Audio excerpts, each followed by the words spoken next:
of New Yorkers and visitors. We know, of course, that one victim is too many, and we remain committed to doing our part to hold criminals fully accountable for their actions. Citywide, the number of shooting incidents are down more than 13% when comparing September of this year to September of last year. Murders, too, are down by 23.5% when looking at September versus September. Murders and shootings are also down 12.6% year-to-date. At the same time, overall arrests for index crime citywide are at a 21-year high year-to-date, going back to 2001.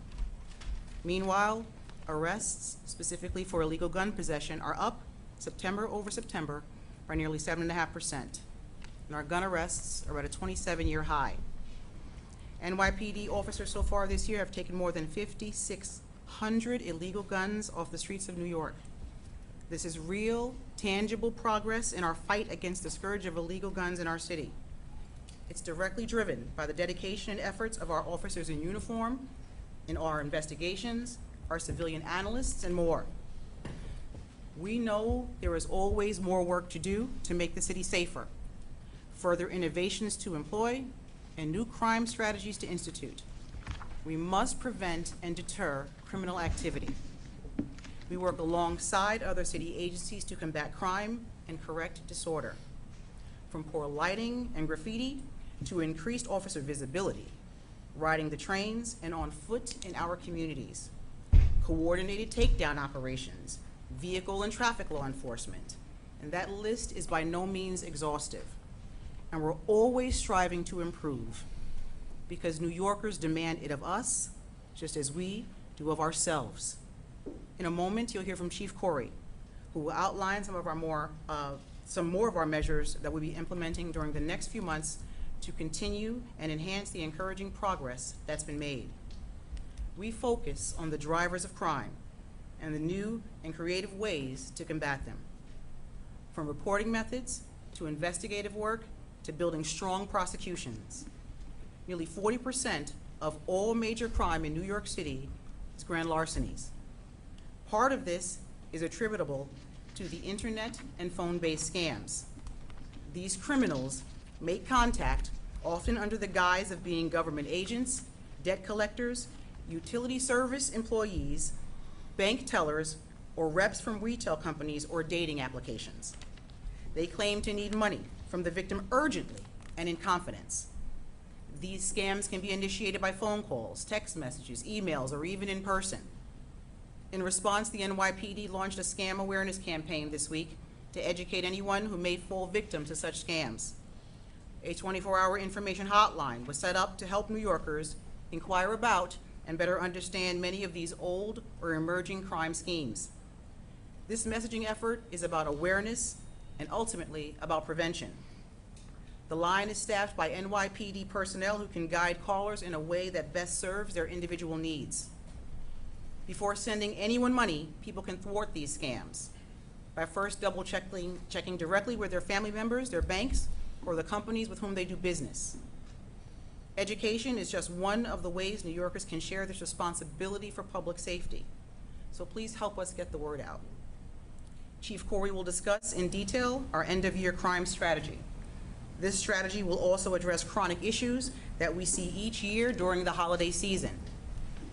We will leverage technology and joint agency operations, as well as reallocating patrol and investigative resources to high crime and hotspot areas to keep New York safe and drive crime down. We will continue to pursue, apprehend, and seek to hold accountable opportunists and recidivists who prey on the people of this city. The women and men of the NYPD are absolutely tireless in these efforts, and we will continue to face our challenges head on with effective tactics, accurate intelligence, community engagement, and relentless follow-up. Chief Corey. All right, good morning, everybody. Thank you all for coming. You know, as the commissioner indicated, a big part of our the majority crime in New York City is grand larceny, right? It accounts for 40% of all the crime. It also accounts for nearly half of the increase in crime this year is caused by grand larceny. Now, there are several ways to commit grand larceny, but the most common one is the theft of property valued at more than $1,000. She also indicated how arrests for index crimes are at a 2001 level, or at a level not seen since 2001. And while Chief LaPetri will get into some of the crime specifics in a few moments, I'd also like to add on to that in 2001, we had 9,000 more police officers on the street than we do today. All right, so we have 9,000 fewer officers making the same number of high-quality arrests as were made 21 years ago. Arrests are up in every major crime category, including grand larceny. And so while we have made measurable, sustained progress in combating the increase in crime, the question that came, Tony, I think you asked last month, is why haven't the arrests had the impact on crime that we would expect? And the answer, quite simply, particularly where grand larceny is concerned, is rampant recidivist behavior. So much like when we speak about shooting violence, and we say that there are a small number of people that drive the majority of gun violence in this city, there are a small number of people who drive most other crimes in this city as well. As an example, the 19th precinct on the Upper East Side of Manhattan, where grand larcenies have been spiking and now account for 70% of all the crime that occurs in the 19th precinct. There are 43 individuals, none of whom live in the 19th precinct. 43 individuals who have been arrested in the 19th precinct, a combined total of 438 times in 2022 alone. Those same individuals have been arrested 1,027 times citywide this year. So as our officers and our detectives go out every day and do their jobs, and as all of you are sitting here right now doing your jobs, these people are out there right now, these 43 people, doing their job. And their job is to steal, and to steal as much as they can and as often as they can. And the reason that they're able to do that is because right now, the only consequence that they face is spending a couple of hours in a police station, a minor inconvenience, and then they are immediately re-released and go on to steal again. That is what drives the crime increase. And again, when Chief LaPetri speaks, he'll get into similar data involving robberies, involving auto theft, all driven by this recidivist behavior. So what's the plan to combat it, as the Commissioner said, as we go into the fourth quarter of the year, and our plans to combat shooting violence and homicide, we've seen great success from, still much work to be done, but all still moving in the right direction. We take that supplemental deployment, those 650 officers that we deploy every day from non-enforcement functions that we've been putting out since February, and now we're going to start to shift some of those into the areas where we see other crime spiking. So we're going to deploy it when we need it and where we need it, and we are initially targeting 20 commands that are driving a large majority of the increase in crime. And many of these commands are very different from the places where we saw violence spiking. So right now, the #1 precinct in crime increase in the city is the 109, covering Flushing, College Point, and Whitestone. So they will be getting these resources, in addition to others, to help combat that crime. We're moving our citywide traffic task force to commands that are spiking in property crime, and we're also using them to cover the bridges between the Manhattan and the Bronx to combat some of the robbery patterns that we see. Teenagers on scooters doing muggings, going back and forth between northern Manhattan and the Bronx. We're sending our co-response teams to focus on areas that have concentrations of people in need of services and where we also overlay increases in crime. We're not just playing defense here anymore. We're going to start visiting our recidivists at home. We're going to knock on their doors, sometimes with probation, sometimes with parole if either of those apply, but other times just local precinct officers, NCOs, public safety team officers, knocking on the doors. We know who you are, we know where you live. Our field training units, we changed the way that we use our field training units, or the way our officers experience field training, a couple of months ago. And what we've done, and we have a class, this is significant for the plan because we have a class of officers graduating on October 17th. And we expect to graduate about 700 officers out of that class. They are all being assigned to foot patrol in commercial areas, along commercial strips. So think Fordham Road in the Bronx, think Broadway in Manhattan, think 86th Street in Brooklyn, think Jamaica Avenue in Queens, New Dorp Lane in Staten Island, and so on. They will be out there on the day shift and the 4 to 12 shift 7 days a week. When that class graduates, that cadre of officers, who will all be closely supervised and trained by a hand-selected supervisor and a hand-selected field training officer. They will be out there 7 days a week during those shifts along those streets. And in the evening hours, once the majority of those stores have closed, 7, 8 o'clock at night, rather than have the officer standing in front of rolled-down store gates, they will be shifted over to nightlife areas, to the areas where the restaurants, bars, and so on are. Make no mistake, they are not out there as scarecrows. They are out there to enforce the law and to address quality of life conditions that exist along those posts that they have. In our transit system, those new officers get assigned to the subway training unit. So again, working with hand-selected supervisors and field training officers, all of those officers are assigned to the 4 p.m. to midnight shift, adding dozens of extra officers throughout the evening rush and into the late evening hours as people are returning home from work and hopefully their nightlife activities. Those officers do long multi-borough, multi-district train runs and station patrols. And in our housing bureau, those officers are assigned to foot patrol in multiple housing developments being moved by the Housing Bureau as crime conditions dictate. We have returned over 200 officers to patrol so far this year from administrative positions or so-called desk jobs. That number continues to increase both as we find efficiencies and as we are able to hire up civilian replacements. And we fully expect to return an additional 50 officers to patrol before the end of this month as civilian replacements are hired for them. We're returning to street narcotics enforcement in many areas where we see that narcotics offenses drive the crime.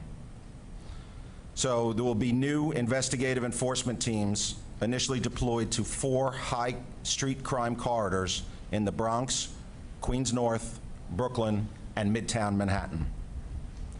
We are adding investigators to our detective squads and our robbery squads to more quickly identify offenders, and to our warrant squads so that we can more rapidly apprehend them, prioritizing the small number of recidivists who are driving the majority of crime. We are strategically deploying cameras, license plate readers, and other technologies throughout these zones. We are working with an interagency task force targeting quality of life conditions in these targeted precincts. And as always, all of our officers will be out there engaging with the community. I'm going to hand it off to Chief Wilcox to talk a little bit about our subway and transit system. Thank you, Chief. Good morning, everybody.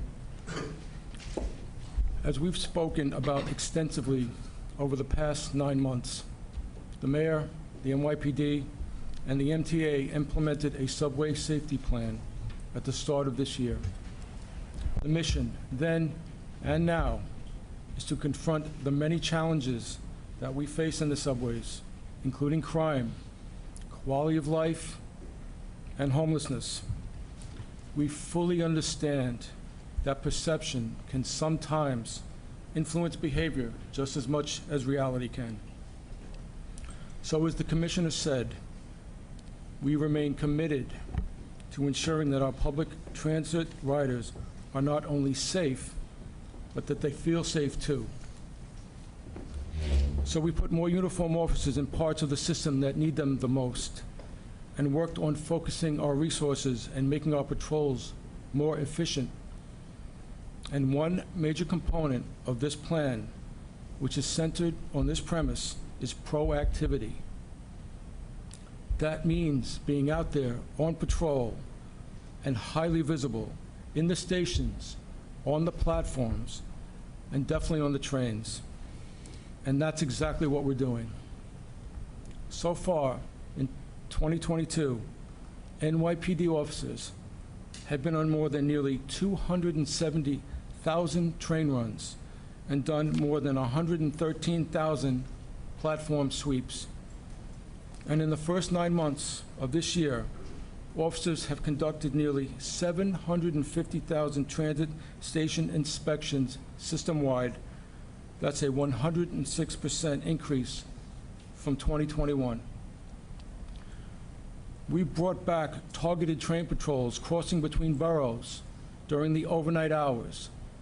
We call it TPF, or Train Patrol Force, an operation that we're expanding this month. And in support of these initiatives, the police commissioner has partnered with the MTA to record audio announcements that will air every 15 minutes at 400 subway stations throughout the system. These announcements, focused on transit safety and best practices, will be running through the end of October. But it's not just an increased presence that impacts public safety. It's the vital work that our officers are doing every day throughout the entire system to address the issues that we are facing and that our riders are facing. Arrests in transit have gone up nearly 50% compared to last year, with significant increases in every offense classification. One arrest area of particular note when you consider the recent violence we have experienced in just the past several days involving cutting instruments. This year, we have made over 600 arrests for illegal cutting instruments, a 95% increase. And we have issued 220 summonses for unlawful weapons, a 255% increase. When any serious crime occurs in the subways, our response is swift and decisive. The investigations into these incidents by our detectives is immediate and thorough. We've also doubled our fare evasion arrests from last year and written more than 33% more fare evasion summonses. And our quality of life summons enforcement, addressing drinking, smoking, lying down, or being outstretched in the subway trains, taking up multiple train seats, etc., is up by 165% from 2021. So we are out there on patrol, and our cops are active, but not just when it comes to enforcement. We continue to work in a continuous and collaborative partnership with several other city agencies to address the very complex issue of homelessness on the trains, in the transit hubs, and at end-of-line stations. The goal is always to connect people to services that they need, to keep them healthy, to keep them safe. That's why, in partnership with the Department of Homeless Services and the Department of Health, we've been going out every night since February to do this critical outreach. And this year, our NYPD officers riding the trains with these joint response teams and working directly with them at end-of-the-line stations have made more than 33,000 homeless contacts in our subway system. And they facilitated shelter or healthcare services for almost 4,000 persons. As riders return to our system after the past 2 years, we know it's absolutely essential that our public transit be safe. That's our job. And the members of the NYPD take great pride in the work that they do. From our patrol officers to our top line executives, each part of our team is determined to be there for our riders. And we will never waver in our commitment to keep every station, every platform, and every subway train safe. Thank you. I'm now going to turn this over to for remarks by Chief of Crime Control Strategies, Michael LaPetri. Good morning. So just to build on the increase in 7 major arrests and the increase in gun arrests in New York City, we usually talk about going back 20-something years to see the similar amount of gun arrests, 20-something years for the similar amount of 7 major arrests.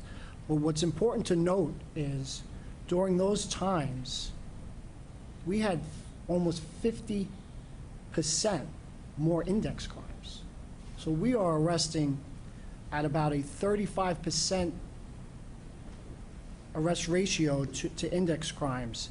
Back then, it was just a little bit more than a quarter. So the NYPD is very proud of the precision policing model. And obviously, I think that this data shows that. And then when you look at gun arrests compared to approximately 25 years ago, you're talking about almost 50% less shooting violence the city sees now than it did 25 years ago. So again, it's the precision policing model. Chief Corey talked about grand larceny, driving, our index crimes. The next crime that is also driving index crimes are robberies. So I'd like just to talk a little bit about robberies, on what we're seeing, and who we're arresting. 42% of our robbery incidents for the quarter involve multi-perps acting in concert. That is up substantially from last year. And I say that because it is important to note that when you have 3, 4, 5, 6 perpetrators committing a robbery, it does make it more difficult to arrest all those perpetrators at that time. It also makes it more difficult for the Detective Bureau to investigate those robberies with multi-perpetrators involved. So what we've seen is, though we have arrests in about 35% of our robberies this year, we see some of these perpetrators then splintering off to commit many, many more robberies, not just across a precinct, not just across a geographic borough, but across the city. They use vehicles a lot of times with plates that we had already seized, that then were forged or photocopied. They've used scooters and bikes, which make it very difficult to be apprehended. They are usually masked up, and we have seen an increase in gunpoint robberies. So who is my robber in New York City today? 16% of our robbery arrests are of individuals under the age of 18. We have almost a 50% increase from 5 years ago with individuals arrested for 3 or more robberies in 1 year. A 50% increase from 2018. I'm sure some of you say, well, why do you go back to 2018? Well, we know the change in the law happened in 2020. But for the last half of 2019, the courts enacted, basically, the 2020 change in the laws. So I talked about 16% of our robbery arrests are under the age of 18. I'd like to just go to some of the same data or age group when it comes to violence in New York City and gun arrests. So unfortunately, 10% of our shooting victims this year are under the age of 18. 13% of our shooting arrests, this does not include wanted people, are under the age of 18. There's going to be a chart that comes up over my shoulder. And what that chart shows is you get arrested with a gun in New York City, and then you go on to commit a shooting in New York City. 15% of juveniles under the age of 18 who get arrested with a gun go on to commit a shooting in some way in New York City. 15%. When you look at the other age categories, 18 to 24, it's 6%. And then it goes down to 25 to 40, 3%. Something's not working. Something's not working when it comes to, unfortunately, dealing with violent individuals under the age of 18. And we're talking about violence here and recidivism. Chief Corey touched retail theft. Shoplifting crime in New York City is at its highest levels. We're up almost 18,000 shoplifting complaints. And that includes petty larceny, grand larceny, and robberies that start as a shoplifting, but then violence is connected to it. So as I was looking at the recidivists across the city of New York who continue to prey on innocent New Yorkers, I came across an individual that myself, Chief Corey, we've spoken about him plenty of times at CompStat. I have personally spoken to plenty of times, and commanding officer in my office has spoken to the DA's office in regards to this individual. So I'm going to give you a little bit of data behind this prolific shoplifter. He has 40 arrests alone from 2020. He has 31 arrests this year. They are all shoplifting arrests. So where does he target? He targets the first precinct. 29 out of his 31 arrests occur in the first precinct. And like Chief Corey's statistics about the 19th precinct, this individual does not live in the first precinct. He is a 2-time convicted felon, and he's a predicate. He also has 15 misdemeanor convictions. He has failed to report to court approximately 30 times. 30 times. A complete mockery of the system. He gets arrested in August for a pattern within the first precinct.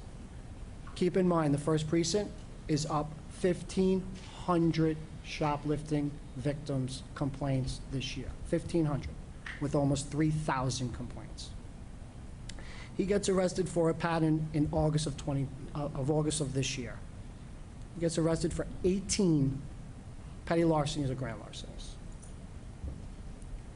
I gave you his bench warrant history. The arrest in August was bail eligible because of his open cases, which was a new CPL 530 that came into effect with the tweak of bail reform.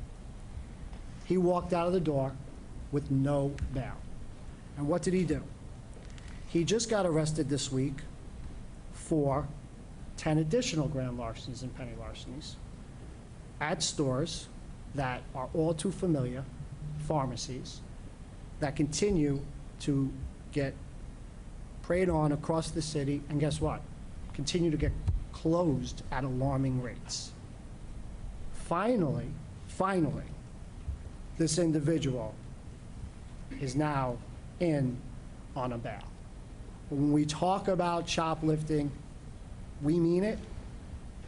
We have arrested individuals at some of the highest levels, but unfortunately, when it comes to the specific crime, even when it can be bail eligible and is requested by the DA, the judges let these individuals go out and prey on New Yorkers again.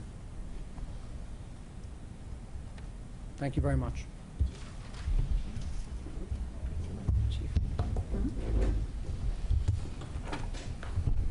Good morning, everybody. Chief Essick, Chief of Detectives. Before I get into some of the case updates, I'd like to ask for the public's help in obtaining information into an investigation where a dead body was discovered September 21st, which is later determined to be a homicide.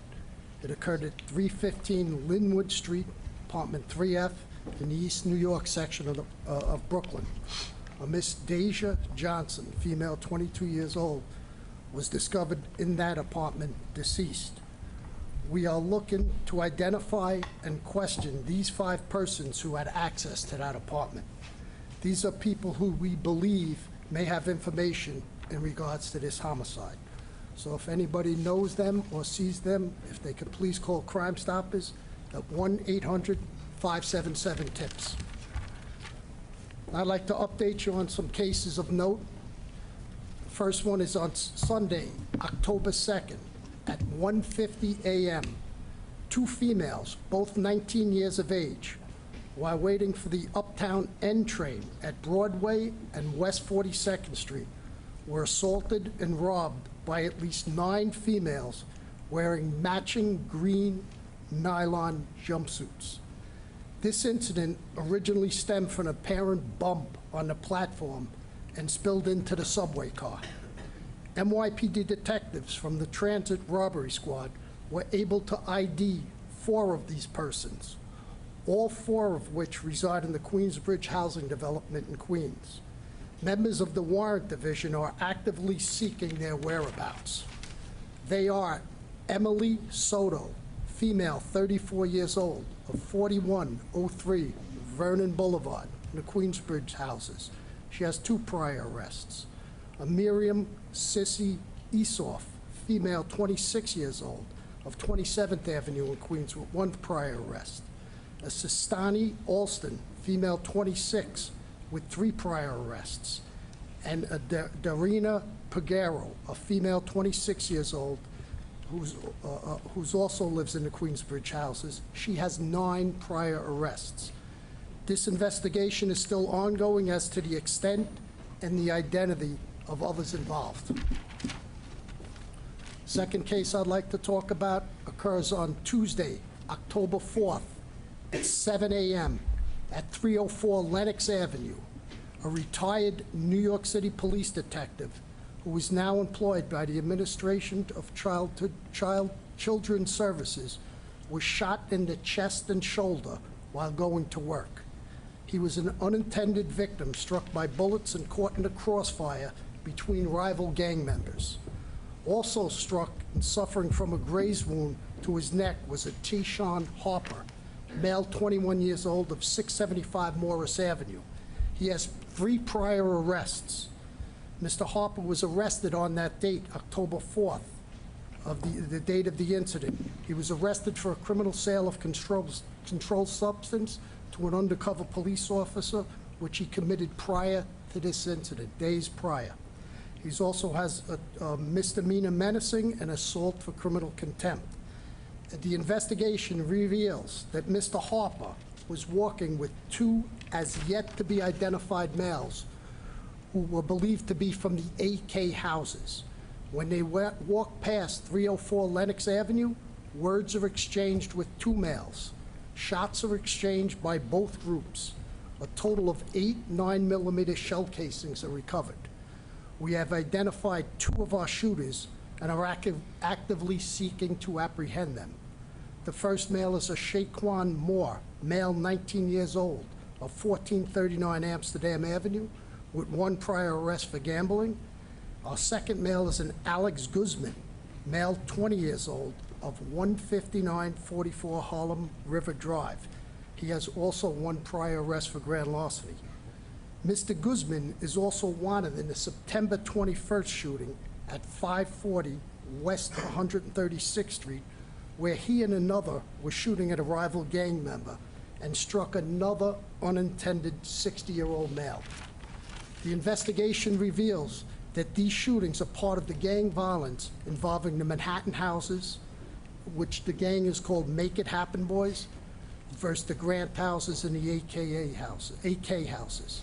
Anyone with information in regards to their whereabouts can call 1-800-577-TIPS. All right. Okay, now? Yeah, after this one? Okay. Okay, you want to take a couple questions? Mall Dining. Can somebody update us on the 3